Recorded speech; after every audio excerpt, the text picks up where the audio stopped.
Good evening. This is Evelyn Brooks, and you're listening to Echoes of 1970.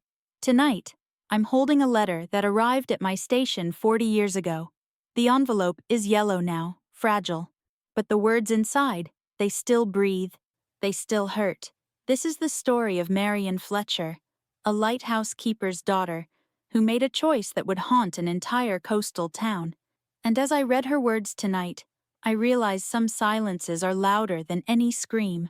I remember the first time I heard Marion's name. It was during a storm, actually. Someone called the station and said you should tell her story before we all forget what she did for us. But here's the thing. Nobody wanted to remember. Not really. Because remembering Marion meant remembering what they had become. Let me take you back to October 1970, a small town called Mercy Point, somewhere along the Oregon coast. You know, the kind of place where everyone knows your name, your business, and your secrets.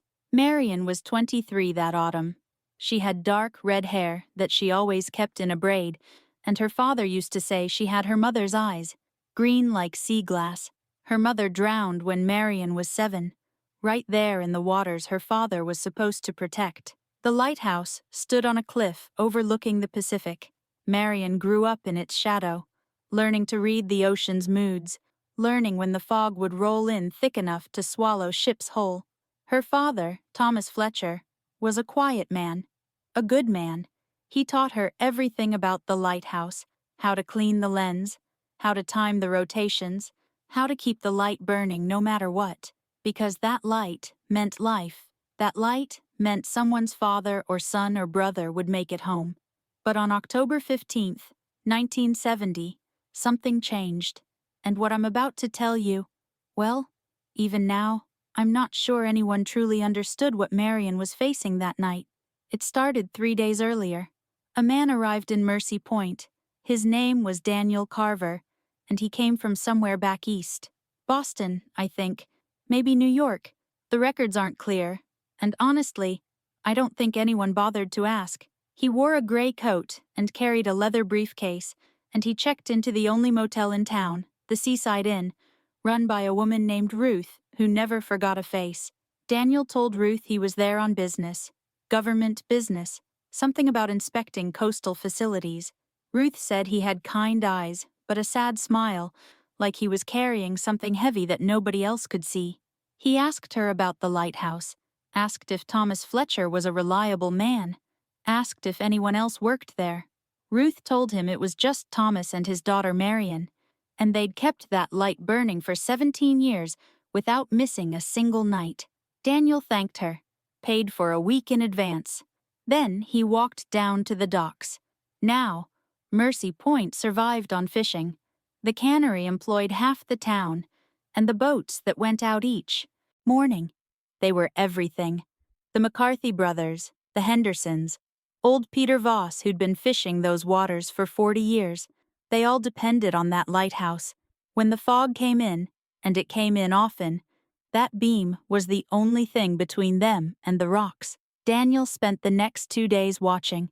He sat on the docks with a notebook, writing things down. He walked the beach at dawn and dusk, and on the second day, he climbed up to the lighthouse. Marion answered the door.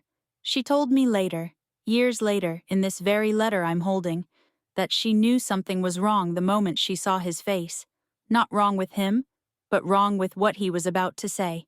You ever meet someone and just know they're about to change your life? That's what Marion felt. Daniel introduced himself, showed her a badge. Federal Maritime Commission. He said he needed to speak with her father. Marion led him up the spiral staircase, 147 steps to the lamp room, where her father was polishing the lens. Thomas Fletcher shook Daniel's hand, and I imagine his palm was rough from years of work, honest work, the kind of work that leaves marks. Daniel didn't waste time. He told them the lighthouse was being decommissioned, automated. New technology meant they didn't need keepers anymore. The light would still shine, but it would be controlled remotely from a facility 200 miles south. Thomas and Marion had 60 days to vacate. The government would provide a small pension. There would be other opportunities. Marion said her father just stood there, didn't argue, didn't fight. He'd known this was coming. They all had. Progress, they called it.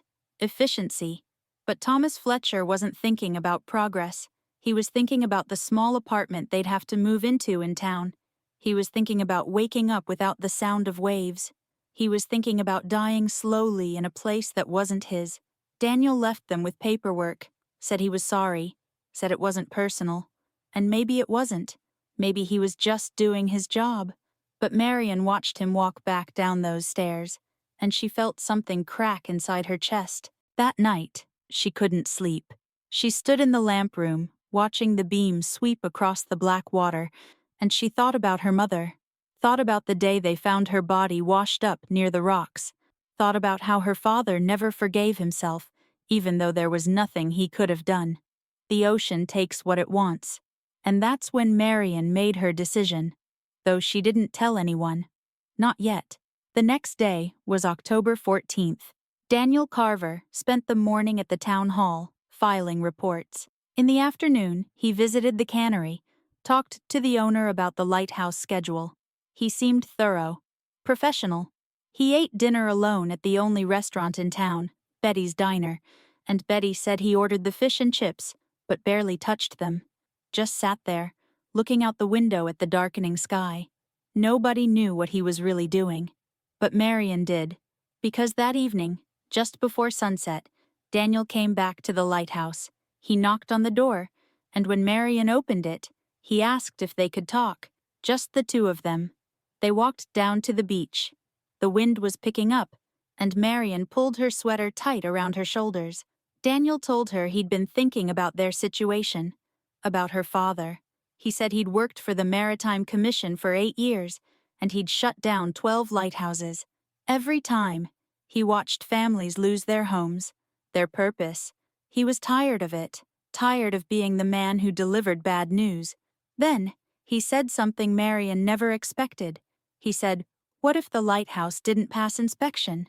What if there was a problem with the foundation, or the lamp mechanism, or the structure itself? Then they'd have to delay the decommissioning. Maybe for months, maybe longer. Long enough for Thomas to retire with dignity. Long enough for Marion to figure out what came next." Marion looked at him, really looked at him, and she asked why he would do that. Risk his job. Risk everything. Daniel was quiet for a long moment. Then he said, "Because some things matter more than efficiency. Some things matter more than progress. But here's what Marion didn't know. Here's what nobody knew until it was too late. Daniel Carver wasn't just a federal inspector. He was a former lighthouse keeper himself. His father had kept a light in Maine, and when it was automated, his father had nothing left. 6 months later, he walked into the ocean and never came back. Daniel found him 3 days later, washed up on the same beach where they used to collect shells. So when Daniel offered to help Marion, he wasn't just helping her. He was trying to save his father, trying to rewrite a story that had already ended. Marion said yes. Of course she said yes. They made a plan. Daniel would file a report citing structural concerns. He'd recommend a full engineering survey, which would take months. By then, maybe they could find another solution. Maybe Thomas could transfer to another lighthouse. Maybe Marion could convince her father to fight.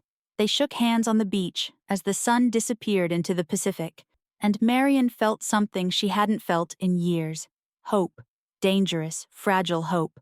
But that night, everything changed. A storm rolled in from the northwest. Not unusual for October, but this one was different. Faster. Meaner. The wind hit 60 miles an hour by midnight, and the rain came down so hard you couldn't see 10 feet in front of you. Marion and her father worked through the night, making sure the light stayed on, making sure the beam kept turning. At 2 in the morning, they got a radio call. The fishing boat Mary Catherine was caught in the storm, taking on water. 6 men aboard. The Coast Guard was on its way, but the boat was drifting toward the rocks. Without the lighthouse, they'd never find safe passage. Thomas told Marion to keep the light steady. He went down to the radio room to coordinate with the Coast Guard, and that's when Marion saw it. A second boat, smaller, no lights, moving erratically in the storm. She grabbed the binoculars, wiped the rain from the glass, and looked closer. It was Daniel Carver. He'd taken one of the small fishing boats from the marina, and he was heading straight toward the rocks. Marion's hands started shaking. She didn't understand. Why would Daniel be out in this storm? Why would he risk his life? Then she saw the briefcase. The same leather briefcase he'd been carrying since he arrived. He was holding it above his head, trying to keep it dry. And suddenly, Marion understood. The reports, the inspection documents, the files that would condemn the lighthouse or save it. Daniel was going to destroy them. He was going to sink them in the ocean, so there would be no record, no evidence, no way to proceed with the decommissioning. He was willing to die to save her father's lighthouse. But he didn't know about the Mary Catherine. He didn't know 6 men were fighting for their lives in these same waters. And if Marion kept the light on Daniel, if she helped him navigate to safety, she'd lose the Mary Catherine. The beam couldn't cover both angles. Not in this storm. 6 lives, or 1. 6 families, or 1 broken man trying to fix his past. What would you have done? Marion told me she stood in that lamp room for what felt like hours, but was probably only seconds. She could hear her father's voice on the radio below, hear him guiding the Coast Guard, hear the desperation in the captain's voice from the Mary Catherine. And through the window, she could see Daniel's little boat being tossed like a toy. She made her choice. She kept the light on the Mary Catherine, kept it steady on the safe channel, and she watched Daniel Carver's boat slam into the rocks. The Mary Catherine made it through. All 6 men survived. The Coast Guard pulled them from the water just after 3 in the morning. Hypothermic, but alive. The town celebrated. Called it a miracle. Said Thomas Fletcher had saved them again, the way he'd saved so many others over the years. But Marion knew the truth, and the truth was eating her alive. They found Daniel's body 2 days later, washed up on the beach where he and Marion had made their plan. The briefcase was gone. The ocean had taken it, along with whatever was inside. The Maritime Commission sent another inspector a week later, and the decommissioning went forward as planned. Thomas and Marion moved out of the lighthouse on December 1st, 1970. Thomas died 4 months later. Heart attack, the doctors said. But Marion knew better. He died of a broken heart, died of purposelessness, died the same way Daniel's father had died. And Marion, well, she carried the weight of that night for the rest of her life. She never told anyone what Daniel had tried to do, never told anyone about the choice she'd made. Because, how do you explain that? How do you tell people you chose 6 strangers over 1 good man who was trying to help you? She wrote to me 15 years later, said she needed to tell someone before she forgot how to feel anything at all, said she still heard the sound of Daniel's boat hitting the rocks, still saw his face in her dreams, confused and frightened in those final moments, still wondered if he knew she'd chosen to let him die. I asked her once, in a letter I sent back, if she thought she'd made the right choice. She never answered that question. Instead, she said something that stayed with me all these years. She said there are no right choices when someone has to die. There are only choices you learn to live with, and choices that kill you slowly. Marion Fletcher died in 1989. She was 42 years old. Liver failure, the official report said. But I think she died the same night Daniel Carver did. She just took 19 years to stop breathing. The lighthouse still stands in Mercy Point, automated, just like they planned. The beam still turns every night, steady and bright. And sometimes, when the fog rolls in thick, locals say they see 2 figures on the beach. A man with a briefcase and a woman with red hair, walking side by side, forever trying to reach an understanding they never found in life. I don't know if I believe in ghosts, but I believe in guilt. I believe in the weight of impossible choices, and I believe that Marion Fletcher was a good person who was asked to make a decision no one should ever have to make. The 6 men from the Mary Catherine, they're all dead now too. Old age, mostly. Cancer. One died in a car accident in '78. Their children grew up, had children of their own. There are probably 50 people alive today because Marion kept that light steady. 50 people who have no idea they exist because a young woman chose their fathers over a stranger. But does that make it right? Does that balance the scales? Or is Daniel Carver still drowning in those waters, wondering why the light turned away? I've thought about this story for decades, played it over and over in my mind, like an old record with a scratch that makes you hear the same note twice. And I still don't have an answer. Maybe there isn't one. Maybe some stories don't end with clarity or comfort. Maybe some stories just end with the sound of waves and the knowledge that we're all doing our best in the dark. Marion's last letter to me, the one I'm holding right now, it ends with a question. She wrote, "Evelyn, if you could go back to any moment in your life and change one decision, would you? Even if you didn't know what the consequences would be, even if changing it meant losing everything you built afterward?" I never answered her. She died before I had the chance. But if I could talk to her now, I'd tell her this. I'd tell her that courage isn't always about making the right choice.